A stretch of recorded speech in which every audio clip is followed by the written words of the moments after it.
Hi friends, இப்போ பார்த்தீங்கன்னா ஜிடிக்கும் டிசிக்குமான match. இந்த மேட்சோடைய ஃபுல் அனாலிசிஸ், ட்ரீம் டீமுக்கு எந்தெந்த பிளேயர் வருவாங்க, கிராண்ட் லீக்கு எந்தெந்த பிளேயரை ரிஸ்காக ட்ரை பண்ணலாம், எந்த பிளேயருக்கு சிவிசி ஆப்ஷன் ட்ரை பண்ணலாம், எந்த பிளேயரை வந்து கேட்டகரி வைஸ் வந்து லீவ் பண்ணணும், எந்த பிளேயரை வந்து இன்னிங்ஸ் வைஸ் செலக்ட் பண்ணலாம் அப்படிங்கிறத இந்த வீடியோவில் ஃபுல்லாக சொல்லியிருக்கிறோம். ஸோ வீடியோவை ஸ்கிப் பண்ணாமல் பாருங்கள்.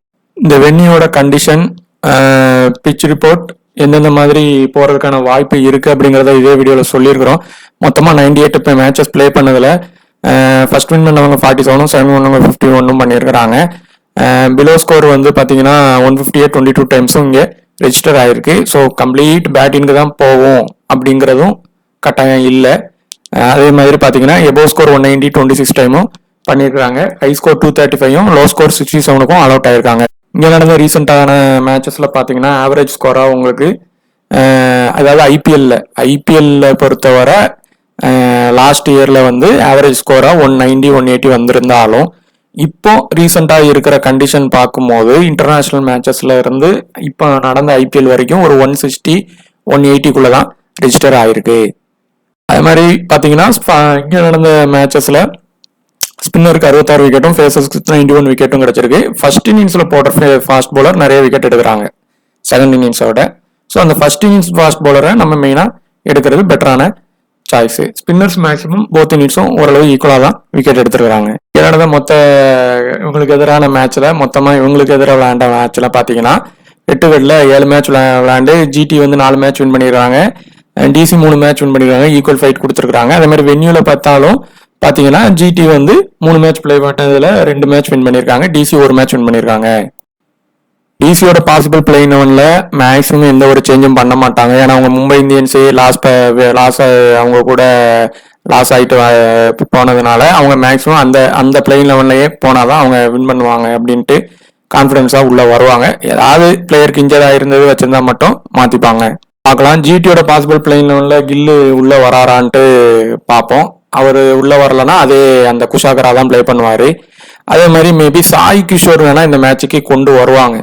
சப்போஸ் இந்த மேட்ச் பவுலிங் அவங்களால கண்ட்ரோல் பண்ண முடியாதனால சாய் கிஷோரை உள்ள கொண்டு வருவாங்க. அவருக்கு பேட்டிங்கும் ஒரு வாய்ப்பு கிடைக்கும். அப்படி இல்லைன்னா ஹோல்டரை வந்து கொண்டு வருவாங்க. ஆனால் யாருக்கு பதிலாக கொண்டு வருவாங்க அப்படிங்கிறது நம்ம வெயிட் பண்ணி தான் பார்க்கணும். பிலிப்ஸ்க்கு பதிலாவா ரபடாக்கு பதிலாவா அப்படிங்கிறத பார்க்கணும். ஃப்ரெண்ட்ஸ், இப்போ பார்த்தீங்கன்னா டிசிக்கும் ஜிடிக்குமான மேட்ச்சு. இந்த மேட்சோடைய கண்டிஷன் எந்தெந்த மாதிரி இருக்குது, எந்தெந்த மாதிரி பிளேயர்ஸை நம்ம எடுக்கலாம் அப்படிங்கிறத பார்ப்போம். இந்த மேட்ச் பொறுத்தவரை லாஸ்ட் மேட்ச் பார்த்தீங்கன்னா மார்னிங், அதாவது ஆஃப்டர்நூனில் டே நைட்டு மாதிரி நடந்தது. இப்போ பார்த்தீங்கன்னா நைட்டு தான் அந்த மேட்ச் நடக்குது. இப்போது இந்த மேட்சுக்கான கண்டிஷன் என்னென்னா, மார்னிங் இப்போ இந்த டயத்துக்கு முன்னாடி கொஞ்சம் ரெயின் இருந்து அதுக்கப்புறம் மேட்சுக்கு டயத்தில் ரெயின் இருக்காது. ஆனால் கொஞ்சம் பனி இல்லைன்னா பனி அந்த மாதிரி கோல்டு கொஞ்சம் இருக்கும். 9 to 10 9 மணி அந்த செகண்ட் இன்னிங்ஸ் தக்கனா இருக்கும் அப்படின்ட்டு போட்டிருக்காங்க. ஸோ இதனால் டியூ வந்து வரலாம். ஸோ அது செகண்ட் இன்னிங்ஸ் பேட்டர்ஸுக்கு ஃபேவராக இருக்கும். ஸோ இது இந்த டெம்பரேச்சர் கண்டிஷனும் இதே மாதிரி தான் கடைசி வரை இருக்குது. இப்போ லாஸ்ட் மேட்ச் ராஜஸ்தான் மேட்ச்சு சொன்ன மாதிரி இதே மாதிரி தான் இருக்குன்னா, ஸோ அந்த செகண்ட் இன்னிங்ஸ் படிக்கிற டீமுக்கு ஃபேவரு இருக்கும். ஏன் அப்படின்னா பொதுவாகவே ஒரு 7 மேட்ச்சில் ஃபஸ்ட்டு பேட்டிங் பண்ணவங்க வின் பண்ணது இப்போ ரீசெண்டாக நடந்தது ஒரு மேட்ச் தான் வின் பண்ணியிருக்காங்க பொதுவாக இங்கே ப்ளே பண்ண மேட்ச்சில். ஸோ அந்த மாதிரியான விஷயங்கள் நடக்கலாம் இந்த கண்டிஷன் நடந்தால். ஸோ இப்போ இதோடைய பவர் பிளே ப்ராக்ரஸ் பார்த்திங்கன்னா மேக்ஸிமம் இப்போ இது வந்து ஐபிஎல் ரெக்கார்டு வச்சு ஐபிஎல் ரெக்கார்டில் லாஸ்ட்டாக நடந்த மேட்ச்லேயும் விக்கெட்டு பவர் பிளேயில் இதில் 2 விக்கெட் வரை விழுந்திருக்கு. மேக்ஸிமம் ஃபஸ்ட் இன்னிங்ஸில் 1 விக்கெட்டு, பவர் பிளேயில் 2வது இன்னிங்ஸில் மேக்ஸிமம் அந்த இடத்துல 1 இல்லைனா 2 விக்கெட் வரைக்கும் விழுது. இல்லைன்னா பவர் பிளேயில் செகண்ட் இன்னிங்ஸ்லையும் 1 விக்கெட் வரைக்கும் அந்த இடத்துல விழுந்திருக்கு. இது வந்து இன்டர்நேஷ்னல் T20 இப்போ வேர்ல்டு கப்பில் நடந்ததை வச்சு மட்டும்தான் எடுத்திருக்கு. டொமஸ்டிக்கில் 1-2 சேஞ்சஸ் ஆகவும் செய்யும். ஸோ மேக்ஸிமம் 1 விக்கெட் விழுறதுக்கான வாய்ப்பு 2 பக்கமும் இருக்குது. ஆவரேஜ் ஸ்கோர் இங்கே இப்போதைக்கு ஒரு ஒரு 8 மேட்சுக்கு மேலே ரெஜிஸ்டர் ஆனதில் பார்த்தீங்கன்னா 160 to 170 அந்த மாதிரி தான் ஆயிருக்கு. மேக்ஸிமம் பார்த்தீங்கன்னா 12 விக்கெட் விழுறதுக்கான வாய்ப்பு இருக்குது. இது கொஞ்சம் பேட்டினுக்கு போகுது அப்படின்னா விக்கெட் ஃபால் வந்து இன்னும் குறையும்.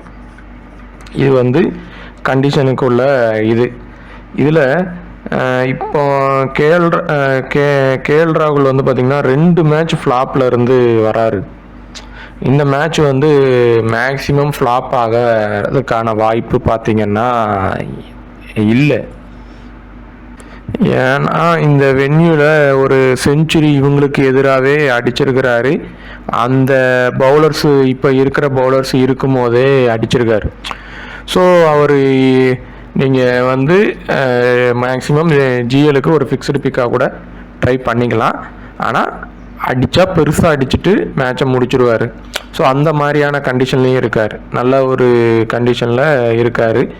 அடுத்து ஒரு வேளை இந்த மேட்ச்சில் கில்லு ப்ளே பண்ணுறாரு அப்படின்னா எந்த மாதிரி ஆகும்னா, இந்த 4 பேர்லேருந்து 3 பேர் ட்ரீம் டீம் வருவாங்க.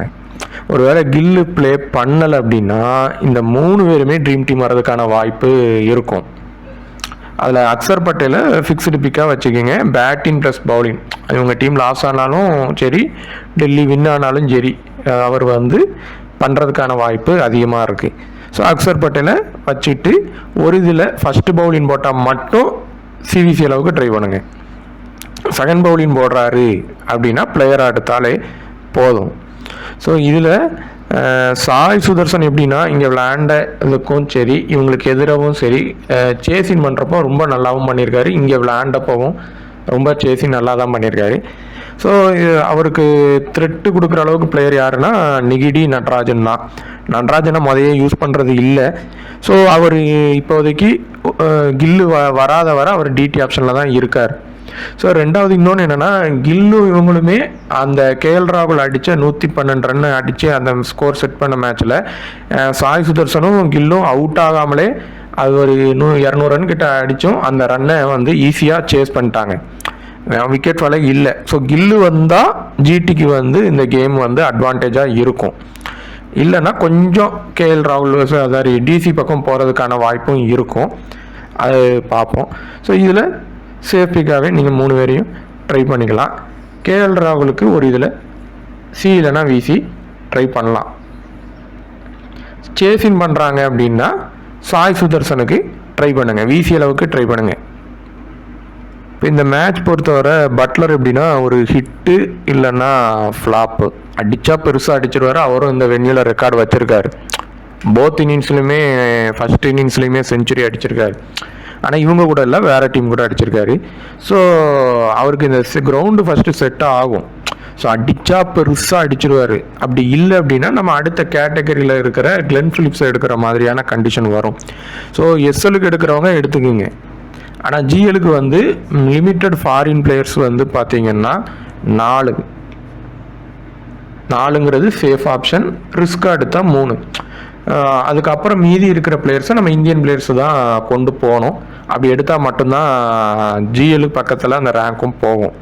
எஸ்எலுக்கு தேவையில்லை. எஸ்எலுக்கு எடுக்கிறவங்க பட்லரை எடுத்துக்கிங்க. ஆனால் அவர் ஹிட் இல்லைன்னா ஃப்ளாப் கண்டிஷனில் இருக்காங்க. நீங்கள் ஜிஎல் ப்ளே பண்ணாலும் ஒரு இதில் கேப்டன் கொடுத்து ட்ரை பண்ணி பாருங்கள். அடுத்து இந்த 4 பேரில் வந்து 2 ஃபாரின் பிளேயர் இருக்காங்க. இந்த 2 ஃபாரின் பிளேயரில் கண்டிப்பாக யாராவது ஒருத்தங்க ஃப்ளாப் ஆவாங்க. ஒன்று ரபாடா இல்லைனா ரஷீத் கான். எனக்கு தெரிஞ்சு சேசிங் செகண்ட் இன்னிங்ஸ் போடுறாங்கன்னா அந்த டியூ இருக்குது அப்படின்னா ரஷீத் கானை விட ரபாடா ஃப்ளாப் ஆகலாம். ஆனால் ரஷீத் கான் உங்களுக்கு பேட்டிங் பண்ணியும் கொடுத்துருக்காரு.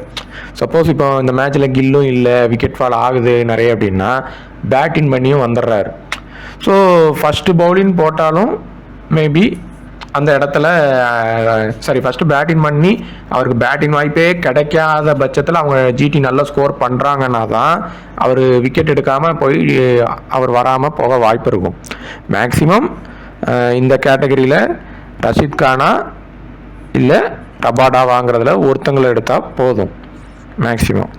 அடுத்து இந்த குல்தீப் சிராஜில் மேக்ஸிமம் பார்த்திங்கன்னா சிராஜ் எடுக்கிறது பெட்டரான சாய்ஸு. சிராஜ் இல்லைனா குல்தீப் ரெண்டில் யாராவது ஒருத்தங்களை எடுத்தாலே போதுமானது. நீங்கள் சிராஜை வந்து ட்ரை பண்ணி பாருங்கள். அவரும் 2 மேட்சாக ட்ரீம் டீம் வரல. ஸோ இந்த மேட்ச் அவருக்கான மேட்சாக கூட இருக்கலாம். குல்தீப் யாதவ் இந்த மேட்ச் நல்லா தான் போட்டிருக்காரு. செகண்ட் இன்னிங்ஸை விட ஃபஸ்ட் இன்னிங்ஸ் பண்ணால் தான் குல்தீப் யாதவ் மஸ்ட்டு. குல்தீப் யாதவை ஃபஸ்ட் இன்னிங்ஸ் பண்ணால் ட்ரை பண்ணுங்கள். சிராஜ் ஃபஸ்ட் இன்னிங்ஸ் பண்ணால் சிராஜை ட்ரை பண்ணுங்கள்.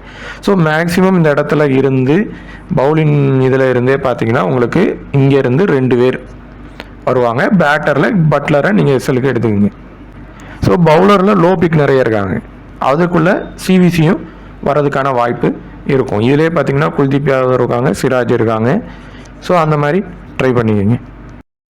இப்போ இந்த கேட்டகரியில் இப்போ ஹோல்டர் உள்ளே வராரு அப்படின்னா மேபி கிளென் பிலிப்ஸுக்கு பதிலாக எடுத்து வராங்களா இல்லை ரபாடாக்கு பதிலாக எடுப்பாங்களா, என்ன பண்ண போகிறாங்கன்னு தெரியல. சப்போஸ் வந்துட்டார் அப்படின்னா இவர் மஸ்ட் பிக்கு.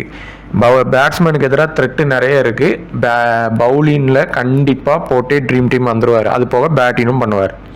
ஸோ உங்களுக்கு ஒரு ஃபிக்ஸ்டு பிக்காக வந்துடுவார். சப்போஸ் ஹோல்டர் இல்லை அப்படின்னா கிளென் பிலிப்ஸாக எடுத்துக்கோங்க. பட்லராக பிலிப்ஸ் ஆகும்போது நீங்கள் அதில் ஒருத்தங்களை அந்த இடத்துல வந்து நம்ம ஜிஎலுக்கு எடுத்தால் மேக்ஸிமம் போதும். ஸோ கிளென் பிலிப்ஸும் பார்த்தீங்கன்னா 2 மேட்ச் ஃப்ளாப்பில் இருந்து வராரு. இந்த மேட்ச் கண்டிப்பாக ஒரு ட்ரீம் டீமாவது வர்றதுக்கான வாய்ப்பு அதிகம். ஸோ ஹோல்டர் வந்தால் நீங்கள் பிலிப்ஸுக்கு பதிலாக வராருன்னா ஹோல்டரே ட்ரை பண்ணிக்கிங்க. அடுத்து பார்த்தீங்கன்னா நிசாங்கா பொறுத்தவரை இந்த வென்யூ நம்ம லாஸ்ட் மேட்ச்சே சொல்லியிருந்தோம், அவருக்கு சப்போர்ட்டாகவும் சேசின் பண்ணா அப்படின்னு ஒரு கண்டிஷனில்.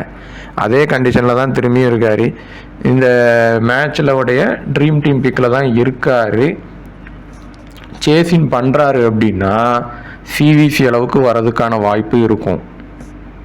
இந்த மேட்சுக்கு நிசாங்காவுக்கு வர்றதுக்கான வாய்ப்பு இருக்கும். ஃபஸ்ட் இன்னிங்ஸ் பண்ணாலும் இருக்கும். ஆனால் ஃபஸ்ட் இன்னிங்ஸில் என்ன விஷயம்னா ஹோல்டர் இப்போ உள்ளே வராரு, ரபாடாவும் இருக்கிறாரு, சிராஜும் இருப்பார் அப்படின்னா கொஞ்சம் இவங்க எல்லாருமே ஃபஸ்ட் இன்னிங்ஸ் பவுலிங் நல்லா போடுவாங்க. ஹோல்டர் 2 இன்னிங்ஸும் பண்ணுவார். ஆனாலும் இவங்க எல்லாரும் ஃபஸ்ட் இன்னிங்ஸ் பவுலிங் கொஞ்சம் நல்லா போடுவாங்க. செகண்ட் இன்னிங்ஸில் ஹோல்டர் நார்மலாக போடுவார். சிராஜும் ரபாடாவும் சில டைம் ஃப்ளாப்பும் ஆவாங்க, அடிகுலம். அப்போ அவர் டிடி வர்றது ஈஸியாயிரும், பெருசாக பண்ணிடுவார். ஸோ மேக்ஸிமம் நீங்கள் நிசாங்காவுக்கு ஒரு ரிஸ்க் எடுத்து ட்ரை பண்ணுறீங்கன்னா சிவிசி கொடுத்து ட்ரை பண்ணுங்கள். ஹோல்டர் இல்லாட்டி அவர் அடிக்க வாய்ப்பு இருக்குது. சிராஜ் பாலில் ரொட்டேட் பண்ணிட்டார்னா அவர் பெருசாக அடிச்சிருவார். ஒரு சிவிசி ஆப்ஷனில் தான் இருக்கார். இந்த கேட்டகரியில் பேட்டிங் செக்ஷனில் இருக்கார். அடுத்து நீங்கள் மில்லரா ஸ்டப்ஸாங்கிறதுல ஒருத்தங்களை எடுத்தால் போதும். ஸோ ஃபாரின் பிளேயரை எவ்வளோத்துக்கு எவ்வளோ நம்ம எலிமினேட் பண்ணுறோமோ அப்போ தான் ஜிஎல் வின் பண்ண முடியும். ஸோ நீங்கள் மில்லர் வந்து சேசின் பண்ணிட்டாங்க டிசினா நீங்கள் பெட்டர் மில்லரையே ட்ரை பண்ணலாம். மில்லர் ஸ்டப்ஸில் யாராவது ஒருத்தங்களை ட்ரை பண்ணால் போதும். அடுத்து இந்த மேட்சை சாய் கிஷோர் கொண்டு வர்றாங்க அப்படின்னா ஃபஸ்ட் பவுலிங் போடுறாருன்னா நீங்கள் சாய் கிஷோரை ஒரு லோ பிக்கில் தான் இருப்பார் கடைசி வரை. நீங்கள் அவரை ட்ரை பண்ணுங்கள், இந்த பிச்சுக்கு சப்போர்ட் ஆகும். ஸோ ஃபஸ்ட் இன்னிங்ஸ் போடுறாருன்னா சாய் கிஷோர் ரொம்ப மஸ்ட் பிக்கு. வந்துட்டார் அப்படின்னா வரல அப்படின்னா இந்த இடத்துல சாய் கிஷோரும் கொண்டு வரல அப்படின்னா நிகிடி பிரதி கிருஷ்ணாலேருந்து யாராவது ஒருத்தங்க தான் மேக்ஸிமம் உள்ளே வருவாங்க. ஃபஸ்ட்டு சாய்ஸாக நீங்கள் நிகிடியே எடுத்துக்கோங்க.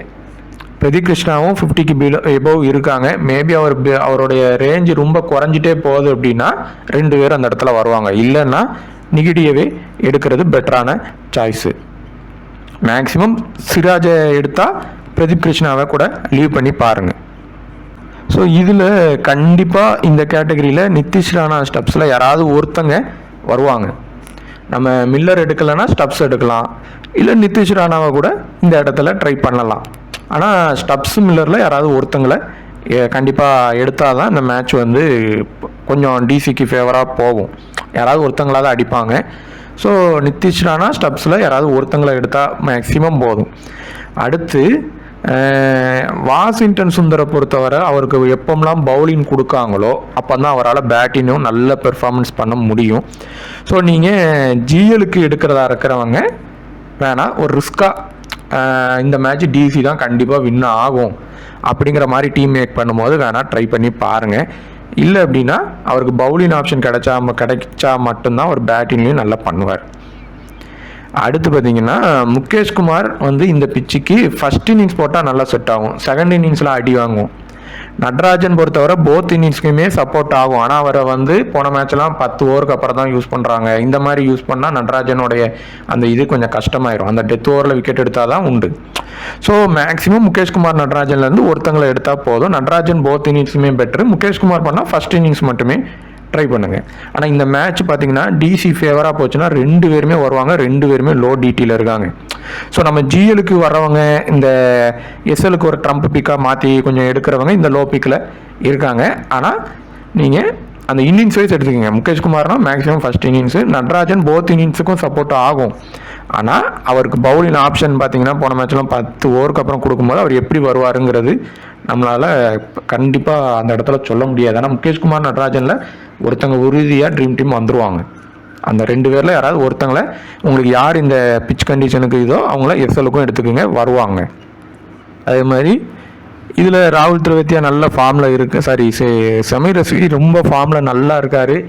இதே மாதிரி பவர் பிளே ஒரு இம்பேக்ட் பிளேயராக கொண்டு வந்தால் திரும்பியும் ட்ரீம் டீம் அந்த இடத்துல வந்துடலாம். நிதிஷ் ராணா வராட்டி இவர் தான் வருவார். நீங்கள் நிதிஷ் ராணா எடுத்துட்டீங்க அப்படின்னா இவரை வேணால் லீவ் பண்ணிடுங்க. இவர் வரமாட்டார். அவர் பிளேயிங் லெவலில் இருந்தாலும் வர்றது அந்த இடத்துல கொஞ்சம் கூட கஷ்டமாக இருக்கும். ஸோ அந்த மாதிரி ட்ரை பண்ணிக்கிங்க. இந்த குஷாகரா பற்றி என்ன விஷயம்னா அவர் கொஞ்சம் ஃபஸ்ட்டு இருக்கும்போது டிசிக்கு மேட்ச் டீமில் இருந்திருக்காரு, விளையாண்டது இல்லை, நம்ம இருந்திருக்காரு. ஸோ கொஞ்சம் அந்த வென்யூ கண்டிஷன் பிளேயர் பற்றி தெரியும். அவருடைய ரீசன்ட் ஃபார்மும் பார்த்தீங்கன்னா 110, 140, 65 இந்த மாதிரியும் அடிச்சிருக்காரு. ஸோ கொஞ்சம் ஒரு நல்ல பிளேயர் தான். அவருக்கு கொஞ்சம் ஒரு 2-3 மேட்ச் கிடைச்சா நல்லா பண்ணுவார். ஒரு வேளை கில்லு இல்லை அப்படின்னா ஒரு டீமில் ட்ரை பண்ணுங்கள். லோ பிக்கில் டாப்லேயே வராரு. ஸோ நமக்கு ஒரு ஆப்பர்ச்சுனிட்டி கிடைக்கும். எடுத்த உடனே அடிக்க போனார்னா நமக்கு ரேங்க்கும் ஏறும், பாயிண்ட்டும் ஏறும். அதுக்கப்புறம் இந்த மேட்சை பொறுத்தவரை சேசின் பண்ணால் நீங்கள் இந்த கில்லு இல்லைன்னா ராகுல் தவாத்தியா ட்ரை பண்ணுங்கள். கில்லு இருந்தால் பெட்டர். நீங்கள் டாப்பில் வர ஃபிலிப்ஸு, சாய் சுதர்சன், கில்லு இந்த மாதிரி பிளேயரை எடுக்கிறதே பெட்டரான ஆப்ஷன். எஸ்கானை வந்து இம்பேக்ட் பிளேயராக தான் கொண்டு வராங்க. ஆனால் இந்த மேட்ச் எஸ்கானை விட ராகுல் தவேத்தியாவை எடுக்கிறது பெட்டர். ஆனால் ராகுல் தவேத்தியாவை வந்து அந்த பேட்டிங் வாய்ப்பு அவருக்கு வரமாட்டேங்குது. கொடுத்தா வரும். பெர்ஃபார்மன்ஸ் இந்த வென்யூக்கு அழகாக பண்ணுவார். ஸோ இந்த கேட்டகரியில் இருந்து மேக்ஸிமம் 1 இல்லைன்னா 2. ஸோ எஸ்எலுக்கு ப்ளே பண்ணுறவங்க 50% மேலே 9 பேரும் நம்ம சொல்கிற லோ பிக்கே எடுங்க. மேக்ஸிமம் இந்த மேட்ச் லோ பிக்கு பவுலரில் தான் இருக்காங்க. ஸோ அந்த பவுலரில் மெயினான பிளேயர்ஸை இன்னும் சொல்லியிருக்கிறோம். அதை இன்னிங்ஸ் வைஸ் வந்து நீங்கள் ட்ரை பண்ணிக்கிங்க. பேட்டிங்கில் வந்து யார் யார் சிவிசி வருவதற்கான வாய்ப்பும் இருக்குது அப்படின்னு சொல்லியிருக்கிறோம். ஸோ அவங்களையும் ட்ரை பண்ணிக்கிங்க. இந்த வீடியோ பார்த்துட்டு இருக்கவங்களுக்கு இதுக்கு முன்னாடி பார்த்துட்டு இருந்த வீடியோ ஏதாவது ஒரு விஷயம் உங்களுக்கு யூஸாக இருந்துச்சு அப்படின்னா கண்டிப்பாக ஷேர் பண்ணுங்கள், சப்ஸ்கிரைப் பண்ணுங்கள். தேங்க்யூ.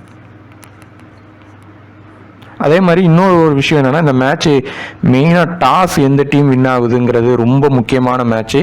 ஏன்னா டாஸ் வின் பண்ணுற டீம் மேக்ஸிமம் அங்கே கிளைமேட் கண்டிஷன் இப்போ இருந்த வெதர் ரிப்போர்ட்டு கொடுத்த மாதிரி தான் இருக்குது. கொஞ்சம் பனி தான் அதிகமாக இருக்கும், கோல்டு அதிகமாக இருக்கும்னா சேசின் எடுப்பாங்க பேட்டிங். அதாவது ஃபஸ்ட்டு பவுலிங் எடுப்பாங்க. சேசின் பண்ணுற டீம் கொஞ்சம் வின்னாக வாய்ப்பு அதிகம். ஏன்னா அந்த கிரவுண்டும் ஃபேவராக இருக்குது கொஞ்சம் ரீசெண்டாக. ஸோ அந்த மாதிரி தான் இருக்குது அப்படின்னா சேசின் பண்ணுற டீம் வின் ஆகும். அப்படி பண்ணும்போது ஜிடி இங்கே வின்னும் ஆயிருக்காங்க. ஸோ அந்த மாதிரி கண்டிஷன்லாம் ஆனால் தான் ஜிடி பக்கம் அந்த மேட்ச்சு போகும். ஸோ டாஸ் வின் ஆகிறது வந்து மெயினான கான்செப்ட். இந்த இதில் டாஸ் யார் வின் ஆவாங்க அப்படிங்கிறத நம்ம சேனலில் லாஸ்ட்டு யார் வர்றதுக்கான வாய்ப்பு இருக்குங்கிறதையும் பார்ப்போம். தேங்க்யூ.